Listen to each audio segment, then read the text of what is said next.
Hi, welcome to Gina's Low-Carb Kitchen.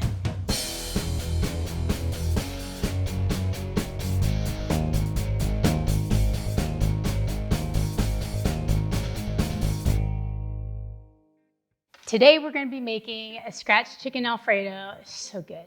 A Mediterranean salad and also Parmesan truffle asparagus. To start off with, the Mediterranean salad. What we have is a cucumber, 2 carbs per serving, a tomato, 0 carbs, red onion, 2 carbs.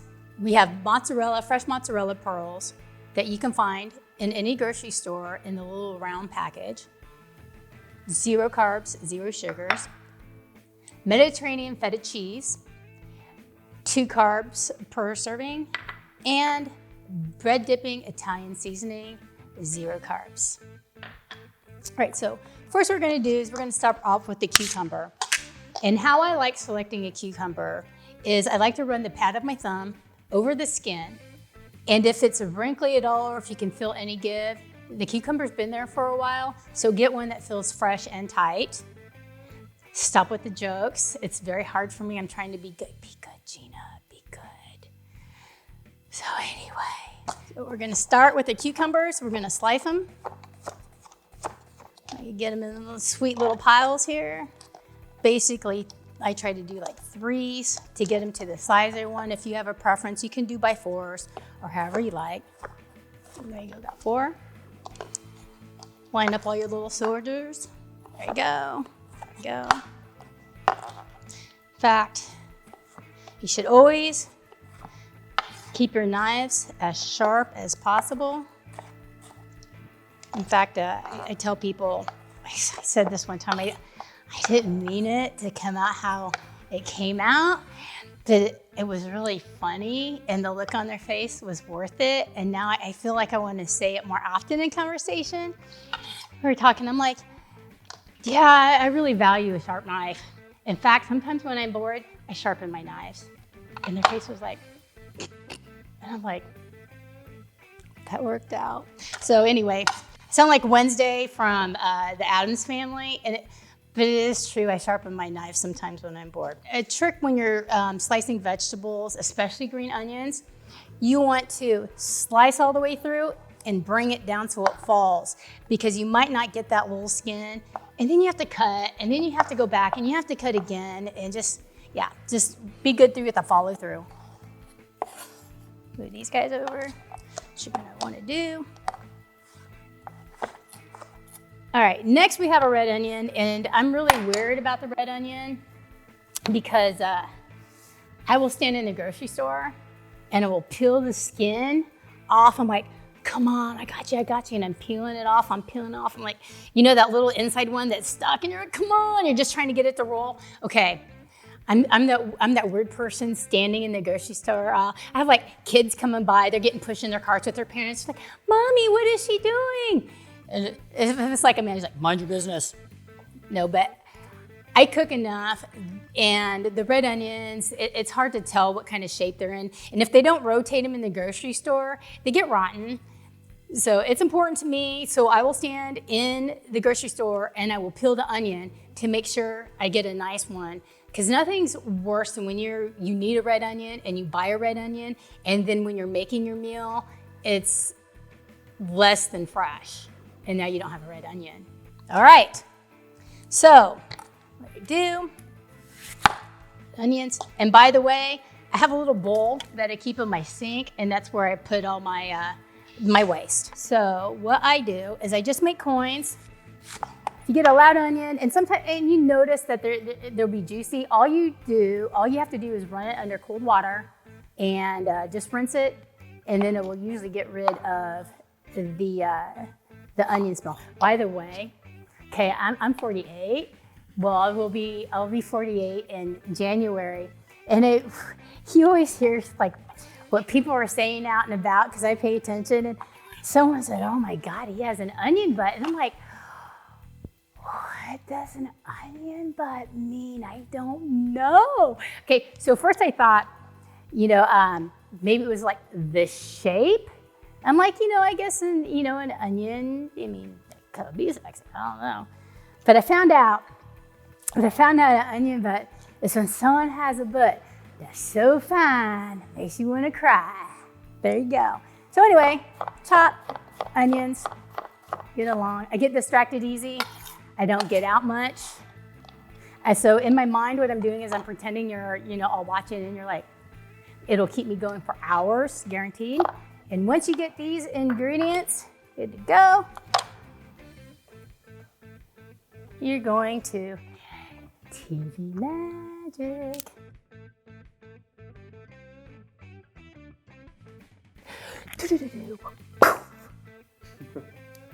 Can you edit that in somehow? No, it's not gonna work. All right. So now that we have everything cut up, we're gonna add the mozzarella, the feta, the burrs, and the seasoning. Clearly we need a larger bowl. Put this in here. Mix it up. I need a spoon. And then once we have all those ingredients added, we add 2 tablespoons of olive oil. Awesome. All right. Then we mix it up. And hot tip number 1, if you're getting new dishes, buy all white, because if you break stuff, like, I'm not gonna say any names, it all matches.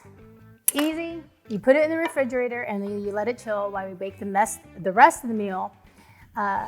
Interesting little factoid: if you like hummus and you want to incorporate some hummus, you put it in a bowl and then you just dip this, or like a 9x9 pan or dish, and you put the hummus in the bottom and then you layer this on top and you serve it with crackers or what have you at a party. It's fantastic.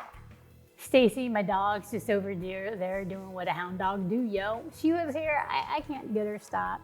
She might make an appearance. Alfredo is the perfect example of being a low-carb restricted, or eating just for your health or for dietary reasons, or whether you're diabetic. People get so freaked out about, okay, I can't eat anything good. I have to shop in the healthy department of the grocery store. My life sucks. I can't eat anything ever good. I can't eat anything good ever again. I'm here to tell you that you are wrong, and that's why you're watching me. All right, so this Alfredo sauce.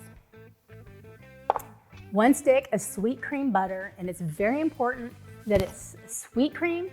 And let's be honest, once you try sweet cream butter, you're never gonna go back, because it makes everything taste like toast. It makes it taste like a pastry.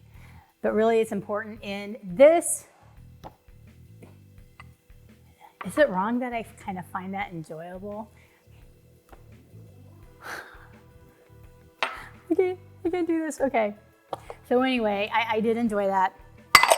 Whole stick of butter, 3 ounces of cream cheese, and it's not 3 boxes, it's not 3 packages. The cream cheese in the package is marked so many ounces each, and we just need 3 of those. I believe there's 10 ounces.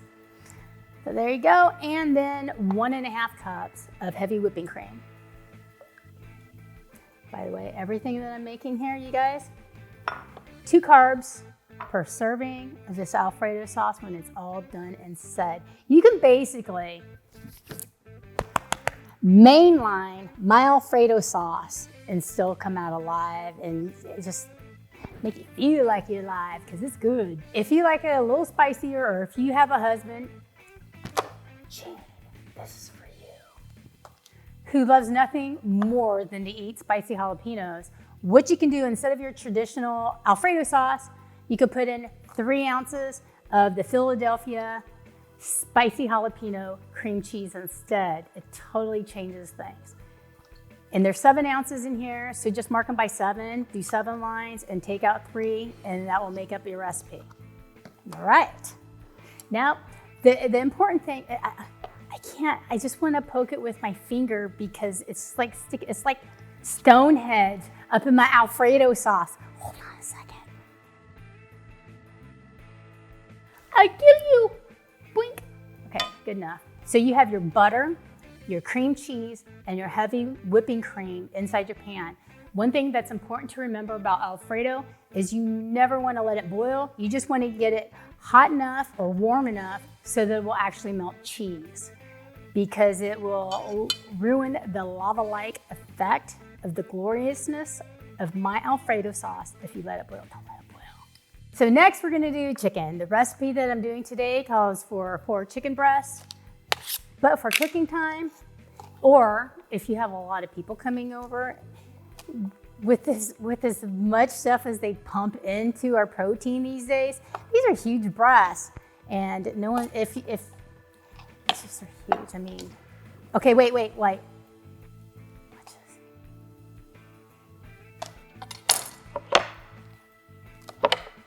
I heart you. So dumb. But these chicken breasts are so large. What I'm going to do is I'm going to split them. All right, can you do it, Bird? Yeah. Okay, I rewound. Okay, the recipe is for 4 chicken breasts. But what I'm gonna do is I am going to first, I'm gonna trim the fat off of these. And then I'm gonna split them lengthwise down. Oh, that's a good one. Lengthwise. I can't think until I get this done. I got it. Anyway, these breasts are so large, I'm gonna split them right down the center. There's different ways that you can split a chicken breast. You can cut it like this while it's flat, but I have severely lacking depth perception. It causes me to, a lot when I'm parking. And I go to pull in a parking spot and I'm close. And then I totally curb out because I think I'm really close and then I'm not. I don't think I am. And then I give it a little gas and then I almost, it sucks, but depth perception comes in handy. So anyway, back to the show. I'm gonna cut these. I'm gonna set them on their sides. I'm gonna cut them in half. With a sharp knife, I'm gonna score it.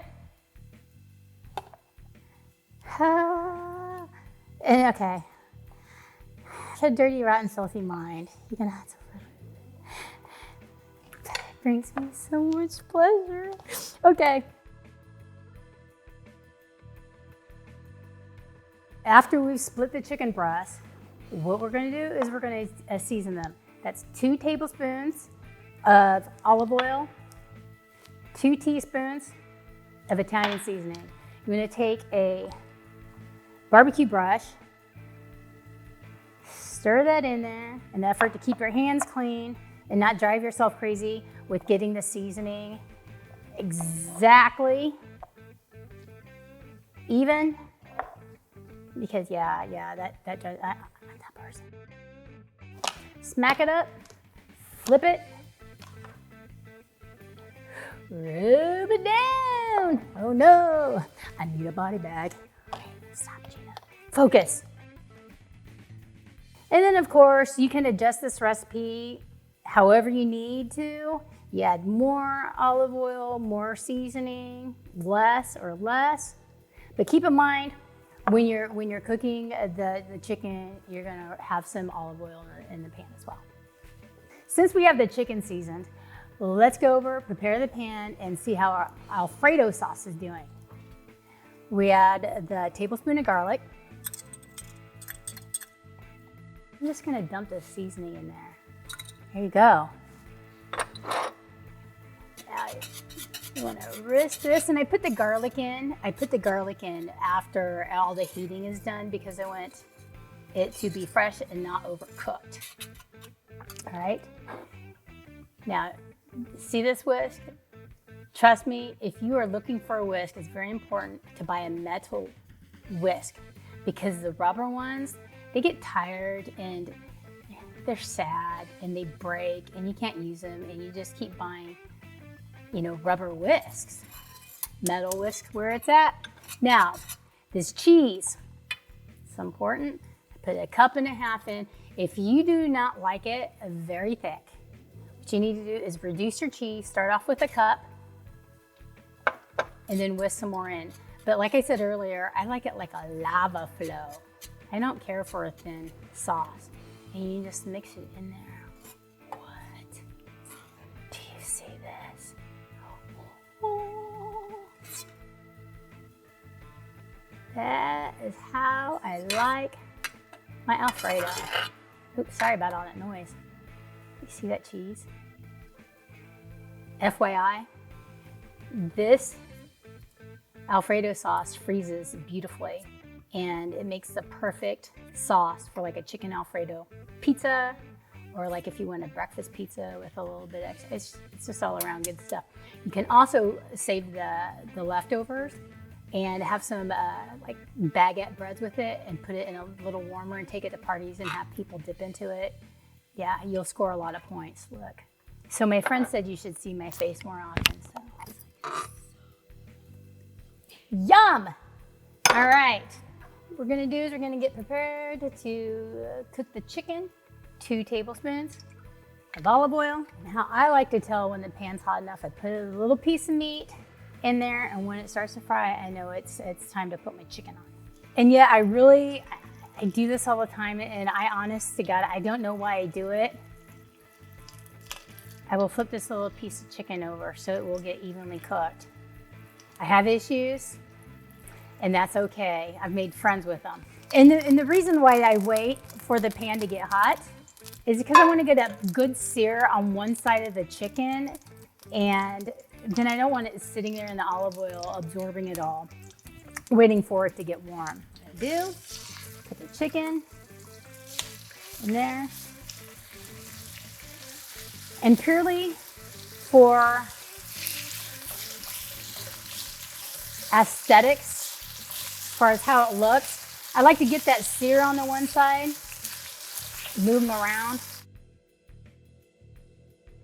because that's the side I'm gonna serve facing up, to be honest.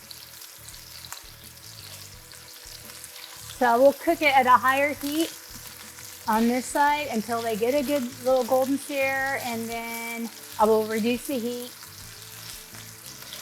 and slow cook them. The problem that a lot of people have, and this is the same with pork chops, people want to cook them until they're hard, cold pucks of despair and sadness. And it's so hard that literally it's a hockey puck. Ooh, we're getting close. There's nothing wrong with slow cooking something and taking your time with it so it's delicious. You just gotta slow your ass down. That's what you gotta do.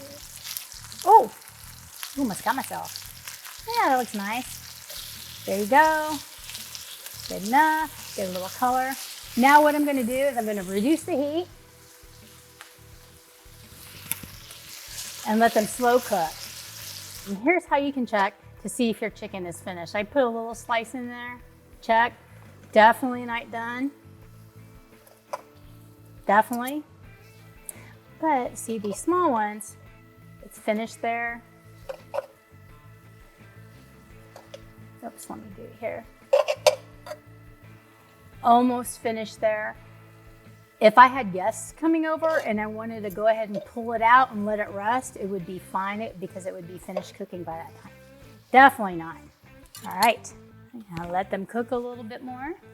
All right, it's been another couple minutes. Let's check. Oh, beautiful. Pull that out. This one we know is finished. There we go. Let's look at these thicker ones here. In the same spot. Oh, much better. We'll save that one for last. Let's check here. Beautiful. And as you see, when we cut into it, don't worry about if you make a little mark or not, because one, there's several different serving options. One, you can choose to serve the breast as it is, or if you want to be fancy, you could just cut. Sorry about the loud scraping noise. Down this way. And then lay this over the noodles. Like that, and just pour the sauce down it. That's the fancy way. But I don't care as long as it just gets in my belly. Now we're getting ready to cook the pasta. What I did is I put about 1.5 tablespoons of olive oil in there. Now I'm going to pour in the pasta. I like to think of bow ties. It's like a formal meal. Okay, that was lame. I'm going to move on. And then you just let them boil until you pull one out, and you can basically just pinch it in half there. Tonight what we're doing is Truffle Parmesan Asparagus. I've washed it. What I'm doing is I'm going to lower the rubber band so it's about 1 inch. Some people like cooking the whole stalk. Not me. I think it's too chewy. It's hard to digest. I just cut them off. So, here. Oh, hi. Oh, that sucked. Come on. I broke my hand. Victorious. The crowd, do you hear him? Not bad for a broken hand, though. I have to give it a try. And then what we're gonna do is pull off.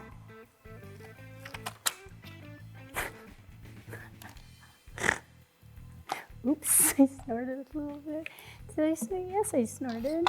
All right, the asparagus. And people aren't sure. Sometimes people ask me, Gina, how do you pick your asparagus? Here's what I do.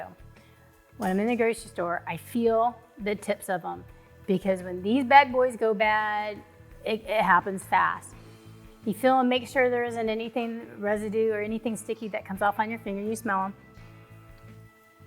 Because if the asparagus is starting to go bad, it has kind of a foul, funky odor, and you'll know just to leave it right there and kind of like hang around until the next customer in the grocery store comes by and they're like, oh man, like I need some asparagus, but I don't know how to buy it. So you watch them pick it up and you kind of follow them like, hey, get the funky asparagus. All right, and then once you get them cut, we're gonna go over and we're gonna boil them. People like their asparagus, all different styles, all different ways. You can buy them where they're the bigger stalks, like fancy restaurants want to have them, but myself, I like them smaller just because I like them more tender. And I'll boil them for like 3 or 4 minutes until they become bendy, but not break. Now, I just like them tender. And I like what I like. And since I'm cooking, I cook like I like. Okay, now the pasta's been boiling for a while. It makes quite a bit. I probably could have put some more water in there, but I didn't. And what you're gonna do is you're gonna do a little pinch. Oh, and you're like, oh, sorry, butterfly, I broke your wings. And then you taste that. And now, I like mine where it isn't sticky, it isn't tacky, but it isn't crunchy either. All right, this is done. Now I'm gonna drain it. I'm gonna put it to the side and wait for our asparagus to finish. And then it's time to throw down Gina's Alfredo effing jam. Yes, let's go. Now, just put the asparagus in. We're gonna make sure they're all covered. The water stopped boiling.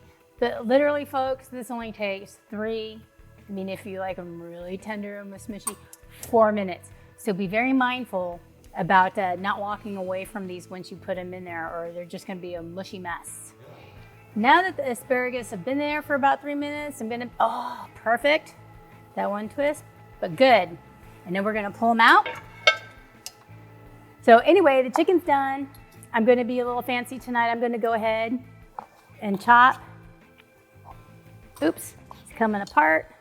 Super tender. Yeah, I'm just slicing this chicken into strips, putting it here for now. This one didn't turn out so good, so that's probably my chicken. Well, no, it turned out good, it just doesn't look the best. All right, here we go. Ooh. That worked out really good. Dude, I swear to God, I'm so hungry. I'm getting ready to chew my right arm off.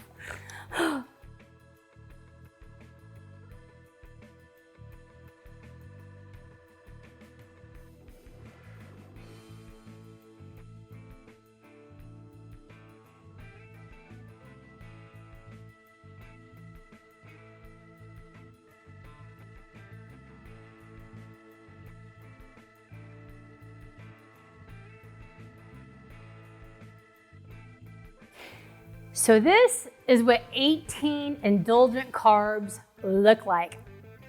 You have a carb for pasta. You have a parb. You have a parb. Half a dollar better now. Okay. Anyway, if you decide to go without the pasta and you want to do, say, stir fry your vegetables, put the chicken on, you pour the Alfredo sauce over, and you can minus 16 carbs right off your plate. There you go. Everyone, have a good evening.